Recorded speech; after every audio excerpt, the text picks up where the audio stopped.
রাধে রাধে বন্ধুরা, সুপ্রভাত। তোমরা সবাই কেমন আছো? আশা করছি তোমরা সবাই ভীষণ ভালো আছো। আমরাও কিন্তু বেশ ভালো আছি। আজ হলো সোমবার, তোমাদের সবাইকে সাথে নিয়ে আজকের সকালটা আরম্ভ করলাম। সাথে থেকো। আশা করছি আজকের ব্লগটাও তোমাদের অন্য দিনের মতো ভালো লাগবে।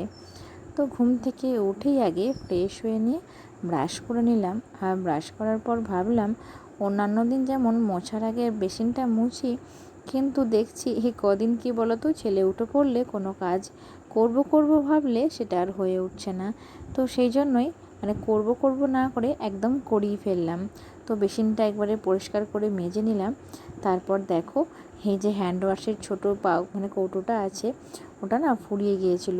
তো একটা বড় ডেটলের কৌটো নেওয়া আছে, তো সেটা থেকেই এটার মধ্যে ঢেলে নিলাম। তো এটা মোটামুটি অনেক দিনই এনেছে জানো তো। তো বড় জিনিস নিলে না এটাই সুবিধা, অনেকটা সাশ্রয় হয় এবং অনেক দিন যায়। তো মোটামুটি এটা 5-6 মাস নিয়েছে। তো এটা ছোটোটা ফুরিয়ে গেলেই বড়টা থেকে এটার মধ্যে পুড়ে রেখে দিই। তো সকালবেলা এই কাজটা করলাম, বেসিনটা এবং হ্যান্ড ওয়াশটা আর কি পরিপূর্ণ হয়ে গেল আর কি বলতে পারো। ফ্রিজ থেকে কাগজি লেবু বার করে নিলাম। আর এদিকে দেখো গরম জল নিয়ে নিয়েছি, আর কাগজি লেবুর রস গরম জলে দিয়ে তোমাদের দাদাভাই এবং মেয়েকে দেবো। আর আমাদের না কম বেশি সবারই একটু করে ঠান্ডা লেগে গেছে, ঠান্ডা গরম ওয়েদার। তো সেই জন্য এই যে তুলসী পাতা নিয়ে নিয়েছি আর নিয়ে নিয়েছি মধু। তো সকালবেলায় তুলসী পাতা, মধু, ড্রাই ফ্রুটস আর লেবু আর গরম জল এইসব দিয়ে, এরপর মেয়ে না এখন কলাই ভেজে দিয়ে একদম মুড়ি খেতে চায় না। তো ওর জন্য দুটো মুড়ির ওপরে ঝুরি ভাজা দিতে হয়। তো ঝুরি ভাজার কৌটোটা দেখলাম একদম পুরো খালি হয়ে গেছে। তো কালকেই তোমাদের দাদাভাই নিয়ে এসছে বাজার থেকে। তো তখন কি করলাম বলো তো, সবজিগুলো আর কি কালকে নিয়েছিল সেগুলো বার করে নিলাম। তো ভাবলাম কৌটোর মধ্যে পুড়ে দিই। তো মেয়ের মুড়ির মধ্যে দিয়ে দিলাম। তো মেয়ে খেয়ে স্কুলে বেরিয়ে যাবে। তো কি বলো তো, মেয়ে খেয়ে স্কুলে গেলে না সকালবেলায় আজকে কিছু টিফিনে বানিয়ে দিইনি। টিফিনে মেয়ে ওই মুড়ি আর একটা মিষ্টি আর দুটি ঝুড়ি ভাজা টিফিনে নিয়ে গেছে, আর বললো টিফিনে নাকি বেরিয়ে বাজার থেকে একটা সিঙ্গাড়া কিনে নেবে। তো যাই হোক, টিফিনটা আজকে বানাতে হলো না। তো এদিকে দেখো বিস্কুটের কৌটোটাও খালি হয়ে গিয়েছিলো, তো ভাবলাম একবারে পুড়ে দিই। তো এই বিস্কুটগুলো কি বলো তো, খেতে না বেশ ভালো, কিন্তু আমাদের বাড়িতে বিস্কুট খাওয়ার বলতে আমি তো একদম খুব কমই খাই। তো বিস্কুট খাই বলতে সকালবেলায় উপাসনাকে সেবায় যে বিস্কিটটা দেওয়া হয় ওটাই শুধুমাত্র খাই। তাছাড়া আর কি অন্যান্য বিস্কুট, চা বিস্কুট খাওয়া সকালবেলায় এই গরমের দিনে আমি একদম ভালো লাগে না আমার। তো শুধু মনে হয় যে অল্প দুটি মুড়ি খেলেই আর কি সকালটায় চলে যায়। তো যাই হোক, আমি দাদাভাই, তোমাদের দাদাভাই আর মেয়ে, আমরা তিনজনে আর কি সকালে ব্রেকফাস্টটা করে নিলাম। তারপর ছেলেও কিন্তু ঘুম থেকে উঠে পড়েছিল জানো তো। তো ছেলে উঠে পড়লে কি বলো তো, অনেকটাই অসুবিধা হয়। তো এই ঝাঁটপাট দিতে দিতেই ছেলে উঠে পড়েছিল। তো আমার মেয়ের কাছে একবার ছিল, তখন আমি ঝাঁটপাটটা দিয়ে নিচ্ছিলাম। তো আমার দেওর খুব আজকে ভোর ভোর উঠে বাজার চলে গেছে ওই 6টার বাসে। তো সেই জন্য আর কি ওর বিছানাটা গুছিয়ে দিলাম ছেড়ে। আর এদিকে কালকে সন্ধ্যাবেলায় যে দইটা বসিয়েছিলাম, দেখতেই পেলে দইটা কত সুন্দর বসেছে। তো দই না খুব সুন্দরভাবে বসলে আমার না বেশ আনন্দ লাগে জানো তো। তো দেখবে কোনো কাজ যদি করা হয় আর সেই কাজটা যদি খুব সম্পূর্ণভাবে খুব সুন্দর হয়, যে কোনো রান্নাই বলো বা বাড়ির কোনো কাজই বলো, তখন দেখবে আমাদের মনটাও না খুব ভালো হয়ে যায়। তো এদিকে ফ্রিজের মধ্যে আর কি দইটা ভরে দিলাম যাতে ঠান্ডা হয়ে যায়। আর তারপর ঝাঁটপাটটা দিয়ে নিচ্ছি। কি বলো তো, বাড়িঘর পরিষ্কার পরিচ্ছন্ন করার আগে না আগে চারিপাশের রুমটা খালি করা দরকার। তো সেটাই আগে করে নিই। তো এদিকে এই ঘরের বিছানাটা একবারে ঝেড়ে দিলাম, আর এই ঘরের বিছানাটা বড় মাই গুছিয়ে দেয় সকালবেলায়, তো আমি শুধু ঝাঁটপাটটা দিই। তো এদিকে এখন তো টিউশনির স্যার মেয়ের সকালে স্কুলের জন্য বেলা করেই পড়াতে আসে, মেয়ে স্কুল থেকে এসে স্নান টান সেরে খাওয়া দাওয়া সেরে তারপর আর কি তখন স্যার পড়াতে আসে। তো যাই হোক, সকালবেলায় এখন এই রুমটা ফাঁকাই থাকে, নাহলে স্যার পড়াতে এলে আমি না সময় পেলেও বড় মা এই ঘরে ঝাঁটপাটটা দিয়ে দেয়। তো এদিকে দেখো পরিষ্কার করে ঝাঁটপাটটা দিয়ে দিচ্ছি। আর মেয়ে কিন্তু স্কুলের জন্য পুরো রেডি হয়ে গেছে ইউনিফর্ম পরে। আর এদিকে বললাম যে আমার ছেলে উঠে পড়েছে। তো যেহেতু এখনও স্কুল যাওয়ার টাইম হয়নি এবং মেয়ে রেডি হয়ে গেছে, তো সেই জন্য বললাম যে ভাইকে একটু মুখটা পরিষ্কার করে জামা প্যান্টটা পরিয়ে দিতে। তো যেহেতু আমার মেয়ে অনেকটাই বড় হয়ে গেছে, তো সেই জন্য বাড়িতে থাকলে ওর ভাইয়ের দেখাশোনা ওই করতে পায়, তখন আমি একটু ফ্রি হতে পাই।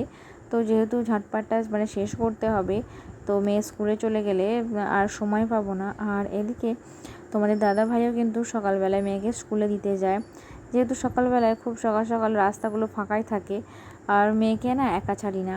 তো সেই জন্য তোমাদের দাদাভাই প্রতিদিন সকালবেলায় মেয়েকে স্কুলে দিয়ে আসে, এবং আসার সময় ছুটি হয়ে যায়, সবাই থাকে, তখন বন্ধু বান্ধবদের সঙ্গে বাড়ি চলে আসে। তো যাই হোক, ঝাটপাটটা কমপ্লিট করে নিলাম। আর এদিকে দেখো তোমাদের দাদাভাই মানে জামা পরে আর মেয়েকে স্কুলে দিতে চলে গেল।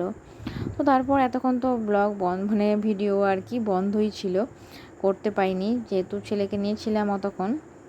তারপর একবারে মা আর আমি মিলে ওই কতগুলো আলু কেটে আর সেদ্ধ করতে দিয়ে দিয়েছিলাম। আর এখন আমার ছেলে ওর ঠাম্মির কাছে, তো সেই জন্যই আমি জলখাবারটা বানিয়ে নিচ্ছি।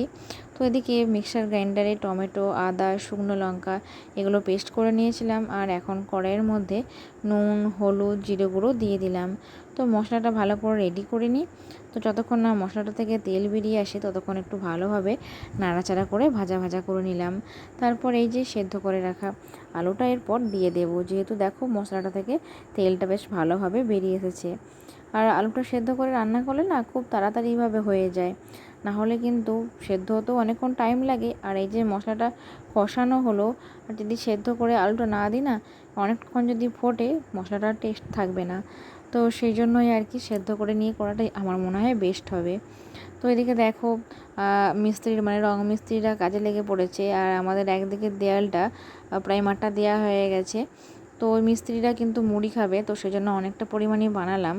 তো যাই হোক, মেয়ে স্কুল থেকে চলে এসছে, আর আমার একটা পার্সেলও এসছে, যেটা কালকেই অর্ডার করেছিলাম ফ্লিপকার্ট থেকে। তো ফ্লিপকার্ট বা অন্য কোনো অর্ডার করলে আমার মেয়েই তো আগে ওপেন করবে। তো দেখো স্কুল থেকে এসেই ও কিন্তু বসে গেছে এগুলো নিয়ে। তো এটা একটা কি বলো তো, একটা ফেস ওয়াশ অর্ডার করেছিলাম, আর এই ফেস ওয়াশটা না খুব ভালো জানো তো। তো একবারে 300 ml অর্ডার করেছিলাম, আর আমি তো একাই মাখি, অনেক দিন যায়। তো এদিকে মেয়ে কিন্তু আজকে স্কুল থেকে দুটো বড় বড় পেন আর এই পেন্সিল বক্সটা কিনে নিয়ে এসেছিলো, তো সেটাই একবারে তোমাদেরকে দেখিয়ে দিল। তো মেয়ে স্কুল থেকে আসার আগেই কিন্তু আমার স্নান হয়ে গিয়েছিল। তো স্নান সেরে নিয়েছিলাম, তো স্নান টান করে আর দেখো গোপাল সোনাদের স্নান করিয়ে দিলাম। তো ঠাকুরঘরটা পুরো ফুল দিয়ে সাজানো হয়ে গেছে। তো এরপর ছেলের খাবার করার পালা দুপুরে।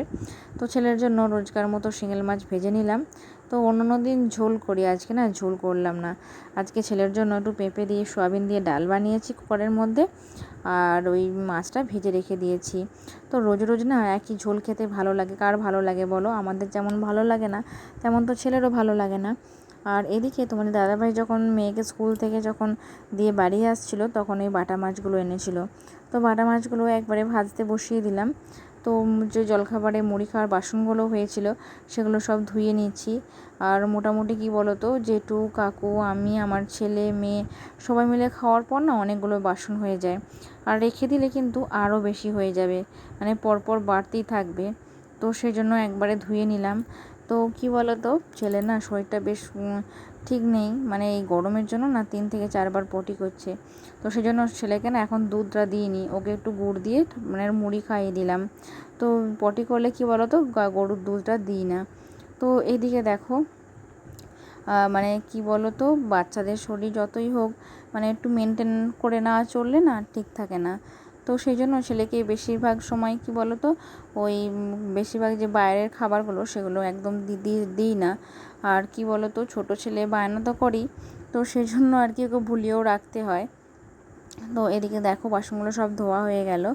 আর তোমাদের দাদা ভাই এনেছিল আইসক্রিম, তো 4টি নিয়েছিল, আমি, মা, বড় মা আর আমার মেয়ে, আমরা 4জন মিলে খেয়ে নিলাম। তো মিস্ত্রিরা কাজ করছে, বারে বারে ডাইনিং দিয়ে আসা যাওয়া করছে, তো সেজন্য সকালের দিকে না আজকে মোছামুছিটা করিনি। তো ভাত খাওয়ার আগে তো একদম পুরো মোছামুছিটা সেরে নিচ্ছি। তো বড় মায়ের দিকে ভাত বাড়ছিল, আর আমি এদিকে মুছছিলাম। তো তাহলে না পরিষ্কার থাকবে, কি বলো তো, রং করার আগে মানে দেয়ালগুলো তো ঘষছে, আমাদের বাইরের দিকটা রং হচ্ছে এখন, তো নোংরা হচ্ছিল। তো সেই জন্য কি বলো তো, ওই বাইরেটা জন্য নোংরার জন্য না একদম মুছে দিলাম। তো দেখো এদিকে বাঁশও কাটানো আছে, আর আমি এদিকে সামনের দিকটা ধুয়ে দিচ্ছি, কেননা এদিকটাই না আজকে ওরা ঘষেছে, তো সেই জন্য অনেক নোংরা হয়েছে। আর দেখো সাদা মতো নোংরাও বেরোচ্ছে, তো না ধুয়ে দিলে না এই নোংরাগুলো পায়ে পায়ে আবার মেঝেতে চলে যাবে। আর গাছগুলো একটু ভাবছি জল দিয়ে দেব। তো আজকে তো প্রচণ্ড গরম, আর কি বলো তো গাছগুলো রোদের জোরে না গাছগুলো একদম শুকিয়ে গেছে। তো তারপর নোংরাও পড়েছিল পাতাগুলোর ওপরে সাদা সাদা মতন, তো ভালো করে ওপর দিয়ে বেশ জলটা ঝেড়ে ঝেড়ে দিচ্ছি যাতে পাতাগুলো পরিষ্কার হয়ে যায়। তো সবকটা গাছই জল দিয়ে দেব। আর কি বলো তো এখন রোদের জোরে গাছগুলো না জল দিলে না গাছগুলো শুকিয়ে যায় একদম। তো এদিকে 12 মাসের দোপাটি গাছের পোয়াগুলো অনেক হয়েছে, তো বসাবো করে একদম সময় পাচ্ছি না। তো যাই হোক আজকেও জল দিয়ে রেখে দিলাম, এবার যেদিন বৃষ্টি হবে সেদিনকে বসিয়ে দেব। তো এদিকে তাকগুলো খালি করেছি, এত নিতে নিতে অগোছালো হয়ে গেছে। তো আজকে তো আমি ঠিক করেছি আজকে এই তাকটা আমি গুছিয়েই ছাড়বো, তো সেই জন্য সব নামিয়ে নিয়েছি আগে, তারপর মুছে মুছে তুলে দিচ্ছি। আর এদিকে শীতের বডি লোশনগুলো ওই তাকটার মধ্যে ছিল, কিন্তু বাইরে থাকলে কি বলো তো যে কোনো জিনিসই ধুলো পড়ে, তো সেজন্য যেহেতু ওটা শীতকালে ব্যবহার করব, তো সেজন্য একদম আলমারির মধ্যে পুড়ে রেখে দিলাম। তারপর বাদ বাকি যে জিনিসগুলো আছে সেগুলো এক এক করে গুছিয়ে গুছিয়ে মুছে মুছে উপরে তুলে রাখছি। তো কি বলো তো অগোছালো বাড়ি না একদম দেখতে ভালো লাগে না, তো সেজন্য একটু হাতে সময় পেলেই আমি গুছিয়ে রাখার চেষ্টা করি। আর আমার ছেলের কথা কি বলবো তোমাদের, এত দুরন্ত হয়েছে সে, এখানে যে খাবারের কৌটোগুলো আছে সেগুলো নিয়ে ঢালাঢালি করার বায়না করে। তো কালকে দুপুরে তো এত খাবার আগে এত বায়না করছিল, এত কান্না করছিল, যে আমি তো ভেবেই উঠতে পারছিলাম না যে ছেলেকে কি করে খাওয়াবো। তো তারপর যাই হোক ভুলিয়ে ভালিয়ে অনেকক্ষণ বাইরে নিয়ে গিয়ে তারপর ছেলেকে খাওয়াতে পেরেছি। তো এদিকে দেখো প্রত্যেকটা জিনিস কিন্তু আমি মুছে সুন্দর করে গুছিয়ে রেখে দিলাম। তো আজকের ব্লগটা এখানেই শেষ করলাম, আজকের মতো রাধে রাধে।